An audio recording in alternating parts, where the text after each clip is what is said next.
Hello everyone, welcome to my channel, myself Raman। जैसे कि आप सब जानते हैं, वर्ल्ड हेल्थ ऑर्गेनाइजेशन ने कोविड-19 को पेंडेमिक डिक्लेयर कर दिया है। इससे पहले जब ये चाइना के सिर्फ वुहान शहर में ही था, उस टाइम ये एपिडेमिक था। अब ये एपिडेमिक और पेंडेमिक वर्ड्स का क्या मतलब है और इनके बीच में क्या डिफरेंस है, ये सब हम आज इस वीडियो में देखेंगे। वीडियो को एंड तक ज़रूर देखिएगा, बहुत इन्फॉर्मेटिव वीडियो है, काफ़ी कुछ नया सीखने को आपको मिलेगा। पर स्टार्ट करने से पहले प्लीज़ सब्सक्राइब माय चैनल, क्योंकि इस चैनल पे आपको बहुत सारी इन्फॉर्मेटिव वीडियोस देखने को मिलेंगी। So let's start now. Epidemic versus pandemic. तो एपिडेमिक और पेंडेमिक में जो मेन डिफरेंस है वो इन पिक्चर्स में दिखाया गया है। देखिए इस पिक्चर में इस छोटी सी एरिया में जो डिजीज़ फैल रखी है, अब ये डिजीज़ किसी एक कंट्री में या फिर एक कॉन्टिनेंट में फैल सकती है। उस डिजीज़ को जो एक कंट्री में या एक कॉन्टिनेंट में फैली हुई होती है उसको हम बोलते हैं एपिडेमिक। अगर डिजीज़ उस एरिया से निकलकर बाकी दूसरे एरियाज़ में जा रही है, दूसरे कंट्रीज़ में जा रही है और दूर दूर के कंट्रीज़ में भी स्प्रेड हो रही है, तो उस डिजीज़ को हम बोल देते हैं पेंडेमिक। ठीक है जी। एपिडेमिक और पेंडेमिक में जो मेन डिफरेंस है वो इन्हीं के बेसिस के ऊपर डिसाइड किया जाता है कि कोई डिजीज़ जो है वो एपिडेमिक है या पेंडेमिक है। अब ये डेफिनेशन दी हुई है difference between epidemic and pandemic की। ठीक है जी। The term epidemic and pandemic the term epidemic and pandemic are never use to indicate the severity of a disease. ठीक है जी। किसी बीमारी की सीवियरिटी को यानी कि गंभीरता को ये दोनों वर्ड्स जो हैं वो नहीं दर्शाते। कभी भी ये दोनों वर्ड्स जो हैं किसी भी बीमारी की गंभीरता को या उसकी सिवियरिटी को नहीं दर्शाते कि वो कितनी गंभीर बीमारी है, बल्कि ये बताते हैं कि उस बीमारी की स्प्रेडिंग स्पीड क्या है, किस स्पीड से, किस डिग्री से वो बीमारी जो है ओवरऑल वर्ल्ड में या किसी कंट्री में फैल रही है। इनके बेसिस पे डिसाइड किया जाता है कि कोई बीमारी जो है वो एपिडेमिक है या पेंडेमिक है। इसके बाद हमें दिया हुआ ऑल अबाउट एपिडेमिक। एपिडेमिक मतलब मैंने आपको पहले बता चुकी हूँ आपको फर्स्ट स्लाइड में मैं कि एपिडेमिक जो होता है वो किसी छोटे जोग्राफिकल एरिया में फैला होता है। ठीक है जी। जो डिजीज़ छोटे जोग्राफिकल एरिया में फैली हुई होगी उसको हम एपिडेमिक का नाम देंगे। अब इसके कुछ पॉइंट्स देख लेते हैं इंपॉर्टेंट जो हैं। It affects a specifical geographical area. ठीक है जी। किसी स्पेसिफिक जोग्राफिकल एरिया में फैलता है ये, और उसी स्पेसिफिक जोग्राफिकल एरिया के जो लोग होते हैं, उसकी जो पॉपुलेशन होती है, उनको ये बीमारी जो है, ये डिजीज़ इन्फेक्ट करती है। जब वो स्टार्ट हुआ था तो सिर्फ वो वुहान शहर में था, चाइना के वुहान शहर में था, तब तक वो एक एपिडेमिक था। बट जब वो वहाँ से निकलकर पूरी ओवरऑल ग्लोबली फैल गया तो उसको हमने एपिडेमिक से पेंडेमिक WHO ने डिक्लेयर कर दिया। अब जो एपिडेमिक का जो वायरस होता है या फिर स्ट्रेन ऑफ वायरस होता है वो ऑलरेडी रिकॉग्नाइज्ड होता है, उसका पहले पता होता है। जैसे यहाँ पे नीचे एग्जांपल्स दी हुई हैं डेंगू वगैरह की, डेंगू फीवर, मलेरिया की। तो इन सभी के जो मेन रीज़न है, रिस्पॉन्सिबल है, जो मेन वायरस या फिर कह लीजिए जो कोई भी जो इंसेक्ट जो इसके लिए इनके लिए रिस्पॉन्सिबल है, वो सारे रिकॉग्नाइज्ड हैं, उनके बारे में पता है। ठीक है जी। इट्स स्प्रेड अनएक्सपेक्टेडली, बहुत अनएक्सपेक्टेडली फैलती है, ये पता नहीं चलता कितनी देर चलेगी। जहाँ पर ये फैली हुई है, जिस कंट्री में या जिस कॉन्टिनेंट में ये डिजीज़ फैली हुई है, वहाँ पर ये डिजीज़ कितनी देर तक चलेगी इसका कोई अनुमान नहीं लगाया जा सकता। आउटकम्स होंगे, जो नतीजे होंगे इसके बीमारी के फैलने की वजह से जो नतीजे आएंगे उनके बारे में प्रिडिक्शन करनी थोड़ी मुश्किल हो जाती है। तो it causes less deaths as spread in small geographical area. Obviously अगर ये स्मॉल जोग्राफिकल एरिया में फैलेगा तो उससे जो लोगों की डेथ होगी वो थोड़ी कम होगी, उसी जोग्राफिकल एरिया में डेथ होगी लोगों की। ठीक है। जबकि पेंडेमिक में क्या होता है कि ग्लोबली फैलेगा तो ग्लोबली पूरी दुनिया में के लोग इसमें मरेंगे पेंडेमिक में। तो एपिडेमिक को हम पेंडेमिक से कंपेयर कर रहे हैं, तो डेथ तो एपिडेमिक्स में भी बहुत होती है, पर उसी एरिया में, स्मॉल जोग्राफिकल एरिया में होती है, उसी कॉन्टिनेंट में या कंट्री में होती है जहाँ पर कि एपिडेमिक डिजीज़ को डिक्लेयर करा गया होता है। ठीक है जी। तो it create social disruption and economic loss, but on low level. Obviously जिस कंट्री में, जिस कॉन्टिनेंट में फैलेगी उसी में सोशल डिस्ट्रप्शन और इकोनॉमिक लॉस होगा। सोशल डिस्ट्रप्शन क्या होता है?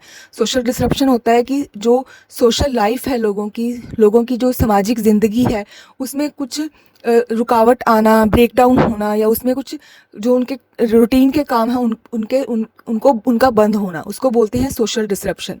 ठीक है जी। तो एपिडेमिक से सोशल डिसरप्शन भी होती है और इकोनॉमिक लॉस भी होता है, बट जहाँ पर वो बीमारी ज़्यादा फैल रही है जिस कंट्री में, कॉन्टिनेंट में, उन्हीं लोगों को ज़्यादा इकोनॉमिक लॉस होता है या उन्हीं का सोशल डिसरप्शन उनके देश में ही होता है। ठीक है जी। तो इसके एग्जांपल्स दिए हुए हैं, मैं पहले भी बता चुकी हूँ। Dengue fever, malaria, Meselson, Ebola and cholera etcetera. ठीक है जी।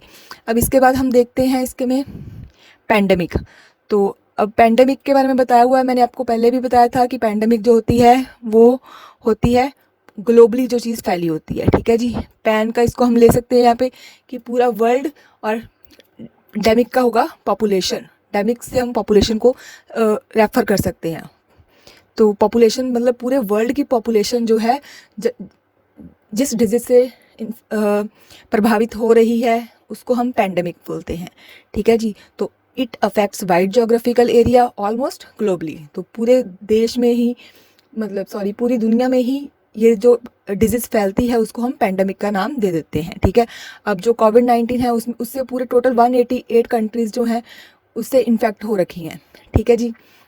और इसीलिए 11 फरवरी को वर्ल्ड हेल्थ ऑर्गेनाइजेशन ने कोविड-19 को पैंडेमिक डिक्लेयर कर दिया था, क्योंकि तब तक 11 फरवरी तक जो कोविड-19 था वो वुहान से निकलकर पूरी दुनिया में फैल चुका था।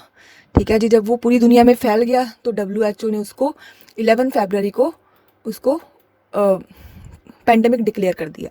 तो it infects a large number of people. Obviously अगर जोग्राफिकल एरिया बड़ा होगा, ग्लोबली फैलेगी, तो लार्ज नंबर ऑफ पीपल को ये इन्फेक्ट करेगी। और it a new strain of virus that has not circulated within people for a long time is responsible।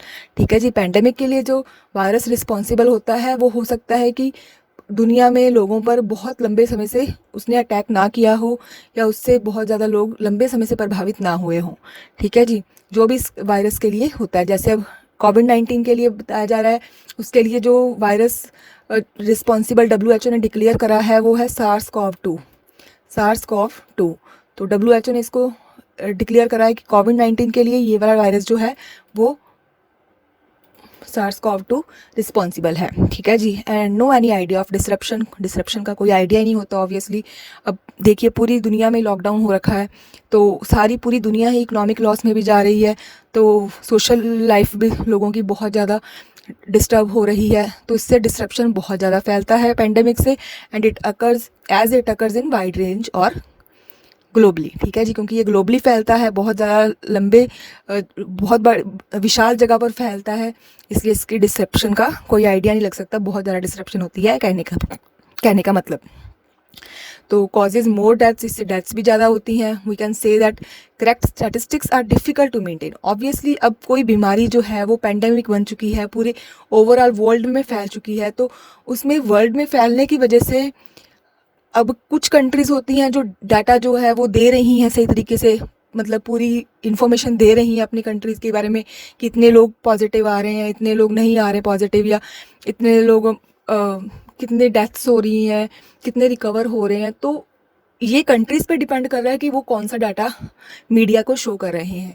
तो इसकी वजह से क्या है कि करेक्ट स्टैटिस्टिक्स निकालने पैंडेमिक में थोड़े डिफ़िकल्ट हो जाते हैं। करेक्ट स्टैटिस्टिक्स को मेंटेन करना डिफ़िकल्ट हो जाता है। ठीक है जी। तो it causes more social disruption बहुत ज़्यादा होती है, एंड इकोनॉमिक लॉस भी ऑफ कोर्स बहुत ज़्यादा होता है एज़ कम्पेयर टू एपिडेमिक। ठीक है जी। सोशल डिसरप्शन क्या होता है ये मैं आपको बता चुकी हूँ पहले लास्ट स्लाइड में। और इकोनॉमिक लॉस क्या होता है, किसी कंट्री की इकोनॉमी में, किसी कंट्री की जो इकोनॉमी बंद हो जाती है, उसमें जो भी इकोनॉमिक्स के रिलेटेड जो भी इसमें बिजनेस वगैरह होते हैं, या फिर जो भी उसमें एक्टिविटीज़ होती हैं, प्रोडक्शन कंजम्पशन की एक्टिविटीज़ हो जाती हैं, जो सारी एक्टिविटीज़ जब बंद हो जाती हैं तो उस केस को हम बोलते हैं इकोनॉमिक लॉस। अब जैसे कोविड-19 में पूरी ओवरऑल इंडिया में भी पूरा लॉकडाउन होने की वजह से काफ़ी सारे बिजनेस इससे इफ़ेक्ट हुए हैं, बहुत सारे लोगों का काम रुक गया है, स्कूल्स कॉलेजेस बंद हो गए हैं। तो वो जो बिज़नेस के जो लॉस हुए हैं उन सभी को मिलाकर, ऑब्वियसली अब बिज़नेस के लॉस हुए हैं, लोगों की अब उतनी इनकम भी नहीं हुई है, तो उससे कंजम्पशन पर भी इफ़ेक्ट पड़ेगा। तो ओवरऑल प्रोडक्शन और कंजम्पशन दोनों पर इफ़ेक्ट पड़ रहा है, तो इसको हम बोल देते हैं इकोनॉमिक लॉस। ठीक है जी। तो इसके जो एग्जांपल्स दिए हुए हैं आपको ब्लैक डेथ या प्लेग, स्पेनिश फ्लू और जो रिसेंटली चल रहा है वो कोविड-19। ठीक है जी, so that's all for today. See you again in next video. Till then take care and thanks for watching.